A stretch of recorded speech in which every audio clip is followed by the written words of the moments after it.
क्या दुनिया का एक और देश परमाणु शक्ति बनने की राह पर है? और क्या पाकिस्तान की परमाणु ताकत सिर्फ एक दिखावा रह गई? जी हां, इजराइल के प्रधानमंत्री बेंजामिन नेतन्याहू ने एक ऐसा बयान दिया जिसने वॉशिंगटन से लेकर लंदन तक हड़कंप मचा दिया। नेतन्याहू का साफ कहना है कि ब्रिटेन जिस दिशा में जा रहा है वो दुनिया का पहला ऐसा इस्लामिक देश बन सकता है जिसके पास परमाणु हथियार होंगे। लेकिन ठहरिए, यहां सवाल यह उठता है कि अगर इस्लामिक देश और परमाणु बम की बात हो रही है तो पाकिस्तान का नाम क्यों नहीं लिया गया? क्या इसीलिए कि पाकिस्तान के परमाणु बमों की लगाम अब उसके पास है या फिर नहीं? क्या अमेरिका ने चुपचाप पाकिस्तान के न्यूक्लियर हथियारों की कमान अपने हाथों में ले ली है? आज भारत पर हम उस अमेरिकी रिपोर्ट का पर्दाफाश करेंगे जिसने बताया कि मई 2025 के संघर्ष के बाद पाकिस्तान के पोस्टरों से उसकी मिसाइलें क्यों गायब हो गई। नमस्कार, जय हिंद, मैं हूं आयुष और आप देख रहे हैं भारत। दरअसल दोस्तों, इजराइल के पीएम ने ब्रिटेन को लेकर जो कहा उसकी पुष्टि कुछ समय पहले अमेरिकी नेता जेडी वेंस ने भी की थी। दोनों का इशारा साफ था, लेकिन इस पूरी चर्चा में पाकिस्तान जो खुद को इकलौती इस्लामिक परमाणु शक्ति कहता है वो सीन से गायब दिखा। एक्सपर्टों का मानना है कि इसके पीछे एक बहुत बड़ी कूटनीतिक हकीकत है। हकीकत यह है कि पाकिस्तान के परमाणु बमों पर बरसों से अमेरिका का इतना गहरा प्रभाव है कि पाकिस्तान अपनी मर्जी से इसका इस्तेमाल करने की स्वतंत्रता शायद खो चुका है। अमेरिका जो ईरान को एक सुई तक नहीं बनाने देता है, वो पाकिस्तान को दशकों से परमाणु बमों के साथ क्यों झेल रहा है? जवाब साफ है, लगाम अमेरिका के हाथों में है। चलिए अब बात करते हैं उस रिपोर्ट की जिसने पाकिस्तान की स्ट्रेटेजिक ढाल के परखच्चे उड़ा दिए। जी हां, bulletin of the atomic scientist की ताजा रिपोर्ट कहती है कि मई 2025 में भारत और पाकिस्तान के बीच जो सैन्य टकराव हुआ उसने पाकिस्तान का सारा भ्रम तोड़ दिया। याद कीजिए, पहलगाम आतंकी हमले के जवाब में भारत ने ऑपरेशन सिंदूर शुरू किया था।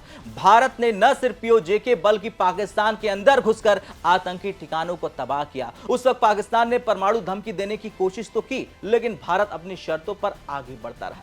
और इस रिपोर्ट का सबसे चौंकाने वाला खुलासा यह है कि पाकिस्तान के परमाणु हथियार भारत को रोकने में पूरी तरह नाकाम रहे। भारत ने दुनिया को दिखा दिया कि एक परमाणु संपन्न देश के खिलाफ भी कन्वेंशनल वॉर जीती जा सकती है। इस रिपोर्ट में एक और बहुत ही दिलचस्प बात कही गई। साल 2026 में पाकिस्तान ने जब अपनी सैन्य जीत का जश्न मनाया, जिसे उन्होंने मरका ए हक कहा, तो वहां एक अजीब नजारा दिखा। पाकिस्तान के सरकारी प्रचार पोस्टरों और तस्वीरों से परमाणु मिसाइलें लगभग गायब थी।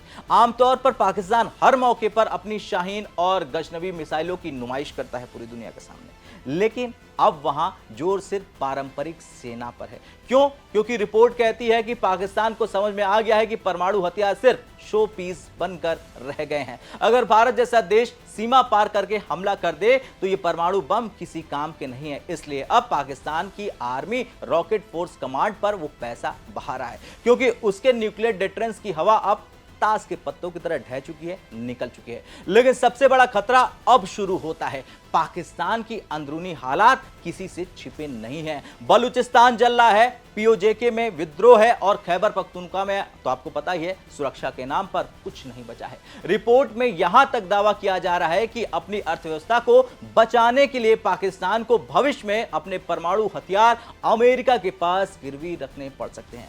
दरअसल दुनिया को डर इस बात का नहीं है कि पाकिस्तान भारत पर हमला करेगा, डर इस बात का है कि अगर पाकिस्तान टूटता है तो उसके ये खतरनाक हथियार किसके हाथ लगेंगे। यही वजह है कि अमेरिका ने अपनी कमान वहां पहले से कहीं ज्यादा मजबूत कर ली है। खैर दोस्तों, इस पूरी अमेरिकी रिपोर्ट का एक ही मैसेज है कि भारत ने वो कर दिखाया जो दुनिया को असंभव लगता था। भारत ने परमाणु युद्ध के साए में अपनी शर्तों पर लड़ाई शुरू की है और अपनी शर्तों पर ही खत्म की है। ये जो लोग कहते हैं कि भारत किसके दबाव में आ गया, भारत किसी के दबाव नहीं आया, बल्कि पाकिस्तान अमेरिका के दबाव में आया है।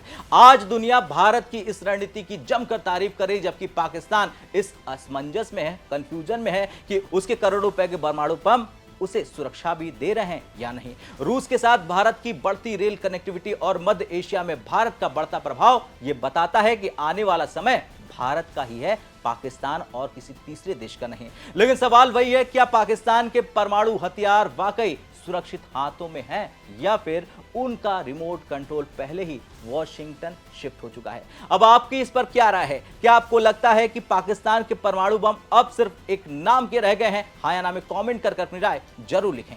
जय हिंद।